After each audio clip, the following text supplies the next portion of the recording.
Welcome to the Spunky Spirit Podcast. I'm your host, psychic medium Carrie Muggs. This is where we learn all things spirit, everything from spiritual gifts, awakenings, ghosts, aliens, and starseeds. Nothing is untouchable, but always fun and spunky.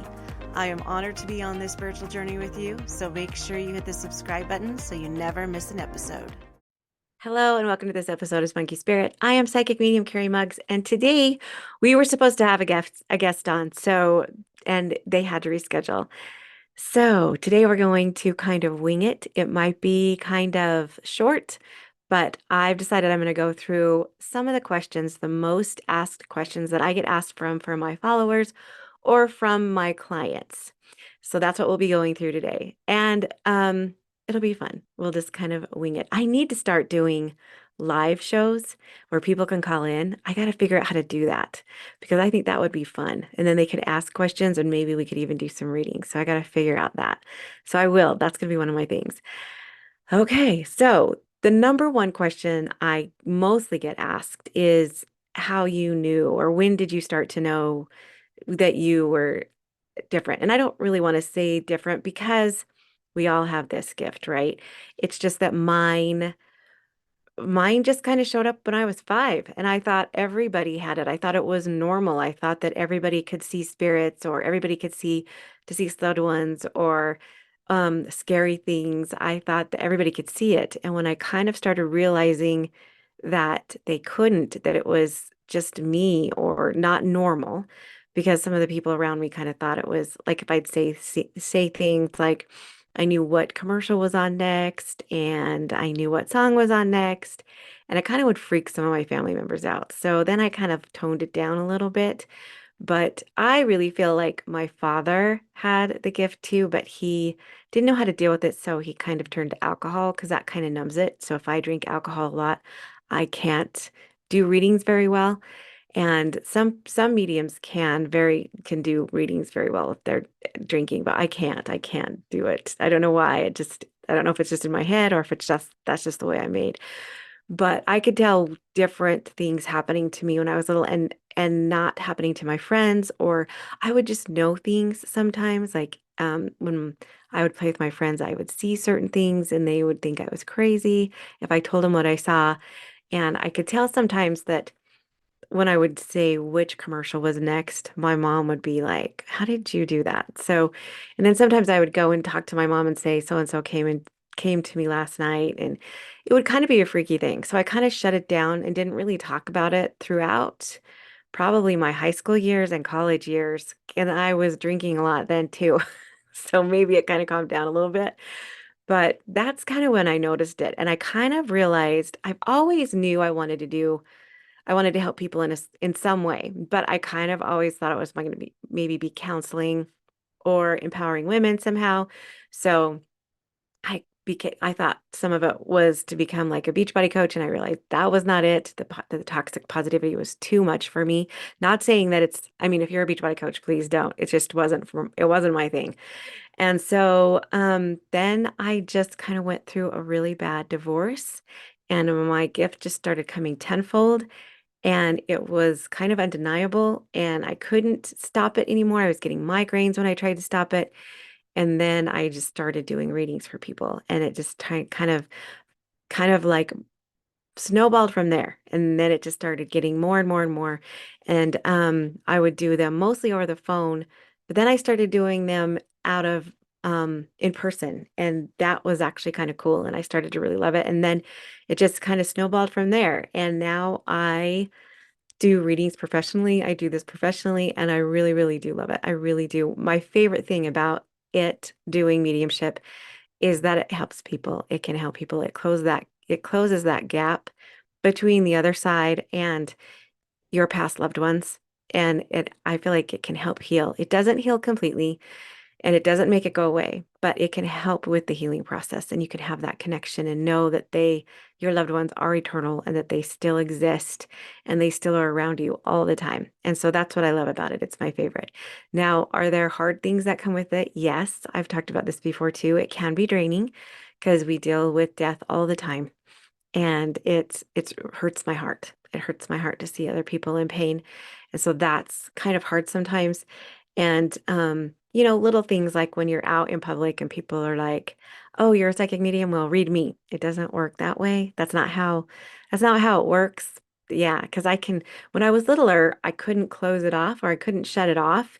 But now I can. I can make it so I only connect when I'm doing readings. And me and Spirit have kind of worked this thing that's how it works now. So I have to have boundaries with not only my people, but with spirits. And luckily they follow these guides or they follow these boundaries. And so that's been really, really helpful. So next question is tell us about your guides and how to meet them. So I never really realized what guides were. Now, when I was little, I knew that there was a specific kind of woman around me a lot, and but I didn't really know who she was. I didn't know what guides were. I didn't really start knowing what guides were until I started to take read books about mediumship, and then I realized, oh, that's what that person is, or that's what that is. And so I kind of started to get to know them. Mine is a woman. My main guide is a woman. You can have more than five guides, but mine, there's five major ones that most people have, but you can really have as many as you want. Some people have travel guides, joy guides, all the different things. I have some main guides. I have a main guide who has been with me my whole life. Your main guide cannot be somebody who's lived on earth with you. So if you've had a grandma or grandpa that you spent time with on earth, it can't be them. They can still guide and direct you, but your main guide is not that person. Your main guide is somebody that you probably know from a past life or in the spirit realm, but they cannot have lived on earth with you because they have to be with you 24/7. So they have to be with you since the time you were born till the time that you pass. So my guide is named Shar, and she's beautiful. I think we were in a past life together. I think we were actually sisters or maybe had different roles throughout each of those lives. I think I've actually helped her on a earth when she was on Earth at one time because your main guides have to have lived on Earth at one time so they kind of know what you're going through. So, and I have a another protector guide. He's very, very tribal. He's very, very strong. I call him I don't know, I can't pronounce his name, so I call him Chief just because my favorite football team is Kansas City Chiefs. That's what my dad loved. They actually won the Super Bowl yesterday, so that's kind of cool. So I call him Chief. And because he's very loving, but he's very protective. But he wasn't always my protector. So if it's not your main guide, your guides can change out throughout your lifetime, except for your main guide. So when I was littler, I had a different protecting guide. And then when I started doing readings, I had a stronger protector. And it's kind of weird how I met him because I went to go get a foot zone. And while I was in there, I told the girl, I said, I think you have a Native American or a chief or a tribal person that protects you and guides you because he's very strong.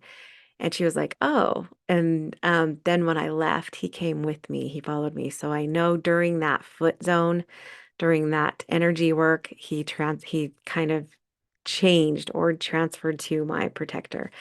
So I thought that was kind of cool. And then I do have a healer guide who I only see as purple. So I just see purple colors, purple mist, purple sparkles. That I feel like he's male, but anytime that entity is around or that being is around, I always see purple. And then I have other guides that I always call on some mediums that have passed. I call on Edgar Casey.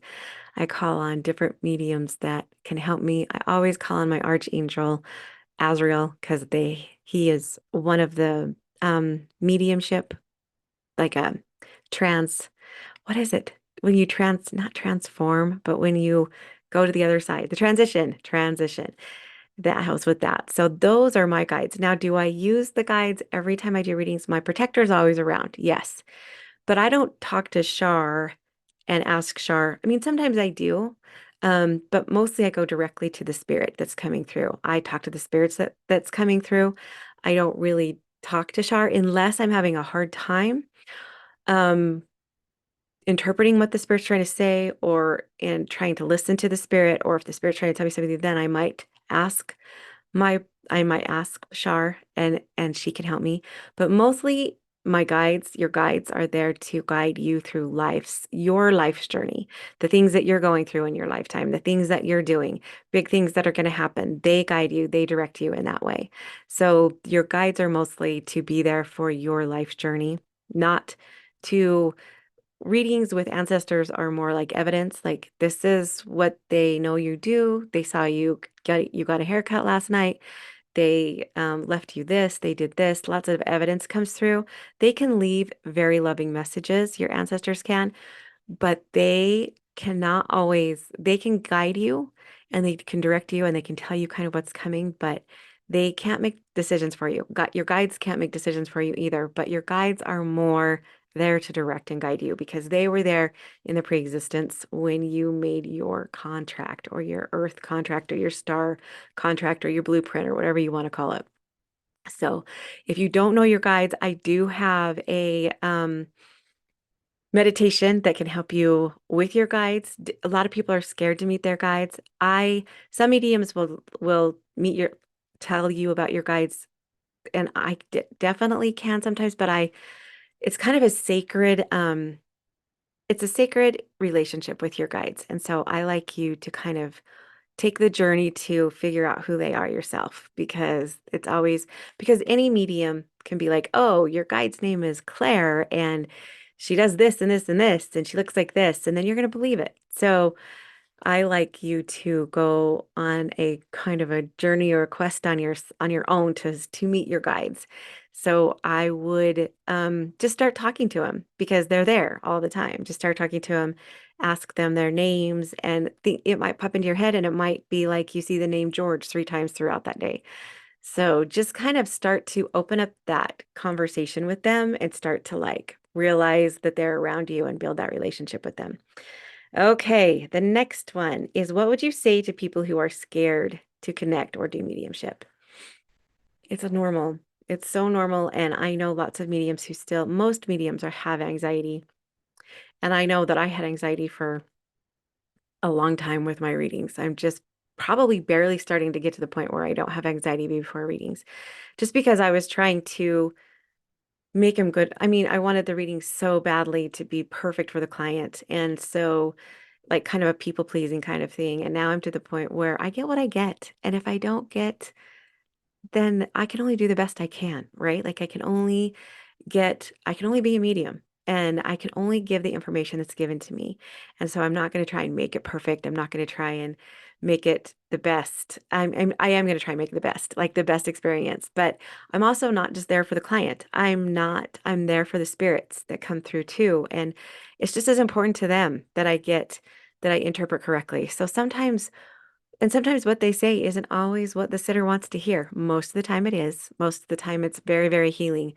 95% of the time it's very, very healing. But sometimes there's, spirits that come through and say, I wanted you to have this, or I wanted you to have this. They're not mad and they're not like frustrated. They just sometimes they come through and they're going to have the same personality that they did on the other side. So if they weren't very communicative on Earth, they're not going to be very communicative on the other side. They're still going to come through. They're still going to tell me that they're there. They're still going to give me evidence, but they're not going to have big, long conversations about how much, it's kind of hard. And so I don't. And I don't want that to like deter anybody from getting a reading because they come through and they see their life review and they do have their heart softened because they do see what the things that they did in their lifetime affected other people. And so they do they do like to reminisce about their memories and they do like to give me evidence about how I know it's them and how I can prove that it's them. But sometimes if you go to a reading and you're like, okay, I want them to tell me this, that's not always going to happen. It's not. And I wish it would, but sometimes it does, but sometimes it doesn't. So if you have, when you go to a reading, keep an open mind and just remember that mediums can't control the information that they get. They just get it. They can't control. It's like trying to control someone talking to you. You can't control what they're going to say to you, right? So I can't control what they're going to come through with. So just remember that. So anytime you do have a reading, just go with an open mind and know that anything can come through. And and a lot of people get scared that one of their past loved ones won't come through. And sometimes that does happen with different mediums. But you can always say their name at the end of the reading or tell the medium that this is who you want to connect to at the end if they haven't come through and see if the medium can connect. Because sometimes we get so focused on who's already come through that they do try and bring somebody else through, but the medium gets focused on the the spirit that's right there already. So it's a long process to try and work on that. And I've done enough readings that I can that it's never really happened. I think it's only happened one time to me, but sometimes they don't show up, and it's not by anything that you've done or because they don't love you. It's because of something the medium's not connecting very well, or they can't connect to the medium very well, or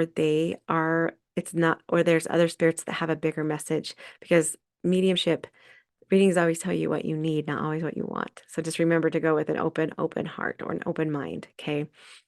And the next question, hold on, I gotta get this so I can see it. Um,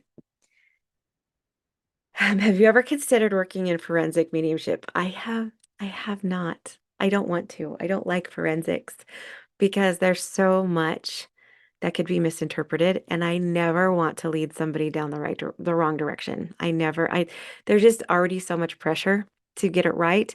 Maybe if I took a class, I've been asked to do a couple of forensics, but honestly, when I sit to do the reading, I get so nervous that it just doesn't. I haven't loved it. It's not my favorite thing to do. So I opt to kind of stay out of forensics because it's just, you can, there's so much, you can misinterpret a lot of things. So I always tell this story about, you just don't always know what you're seeing. So, you could see a bobcat, like let's say you're doing a missing persons, and you could see, oh, I did a missing persons one time, and all the information that I got was accurate. I got when they were gonna see that person again. I got where that person was, what state that person was in. I got that they were by a river. They were by a river, a river near a forest near a river. But I didn't pick up that they had passed. And so when they did find this person, they found him when I said they were going to find him. He was on a street, not a river or forest. He was on a street called River Forest. And they did find him the date and in the state, but he was passed. He wasn't alive. And that really shook me because I felt like, why didn't I pick him up? Why didn't I pick his spirit up? And now that I look back, I think that I probably did, but I mistook it as a brother or because there was also a brother in spirit that came through. And so, and some people tell me it was because there was mental illness involved and it can be clear, but I don't know. I just haven't felt like I can be accurate enough in forensics to do it. Now, maybe if I took a bunch of classes and was trained on that, maybe I could do that. But right now I kind of feel like I'm where I want to be. And the next question is what what's coming up for paranormal? And I kind of did get a little bit into paranormal last year, and I kind of think that that is kind of in a way I need to go, but I don't want the darkness of it I want to go in to help the spirits. I don't want to, and I kind of had an experience where when I was doing some of the paranormal stuff that I just don't want I've got to get some questions answered before I go full force because I don't want to go in scared. And I've talked to different paranormal people that if you do paranormal, you have to have your shiz taken care of, your shadow stuff, because that will come back and haunt you when you're doing paranormal. And so I'm going through that right now. And also too, I just don't want there to be any chance at all that my family will be in danger if I do paranormal stuff. And there's been different sides on each of those. And you can't carry any fear on paranormal. And I just I like the happy, I like the cheery, I like the healing, I like the stuff. And I know you have to get through the dark to do that. So I know paranormal does have something to do with what I'm supposed to do in the beginning. I mean, in the future, but I don't know what it is. And I don't think it's investigating haunted houses. I think it's more to help spirits transition somehow. So I don't know yet. I know that there's something because spirit keeps leading me in that direction, but I don't know what exactly it is yet. So keep tuned into that. And I don't ever want to put any of the people that I'm around in any type of danger. And until I know that that's completely off the table, then I'm going to be really slow about doing this because I do have some children who are gifted. Well, yeah. And so I just don't want it to mess with any of that. So, and grandkids. So, so there you go. So that's what's coming in the future. Now, yes, future also holds lots of, here's the thing. I know I keep saying I do group readings. But here's why I haven't. Because one, I have to figure it out. Because if I do group readings, I got to cut back personal readings somewhere because I've already like am maxed out to where I can be. So I've got to cut back on some other reading somewhere or cut back somewhere so I can add group readings. So I'm trying to figure that out because I'm kind of booked out far, so I got to figure out how to make that work. And then so I do know in March I do have some cutbacks, so I do know that I will be doing them then. Also too, I do know that I'm going to be having more events and more classes and more courses, and I'm going to try and start doing these things live, which means I'll be doing card readings or readings live, which will be cool. So there are lots of things coming. I just have to figure it out. I wanted it to do it all last year, but I got that tumor and I got sick. But now Spirit's like, let's go. So I'm like got a new space. We're going forward. So just give me some time. I promise this year, yes, there's going to be a retreat. Yes, there's going to be all this fun stuff. We're only in February and I'm one person and I gotta figure it all out. So just bear with me. Okay, so I hope that was a lot of the questions. And I know you guys, I know you're like, how do I connect? Questions about you. How do you connect? That's where the events are going to come in. I'm going to be doing spirit circles. I'm going to be doing classes. I know there's lots of very talented mediums already in Idaho Falls. And I've run through a number of them, and I really think that it would be great for them to start practicing. It's just that fear, because they got to get past the fear. So, yes, I'm going to be helping these mediums get to be where they want to be. So, I love you guys so much, and I'm so grateful for you. And I'm sorry that my interview person didn't it was had to be rescheduled, but hopefully there's going to be more people coming up, more interviews and more guests on this podcast too. So I love you guys so much, and I will see you next week.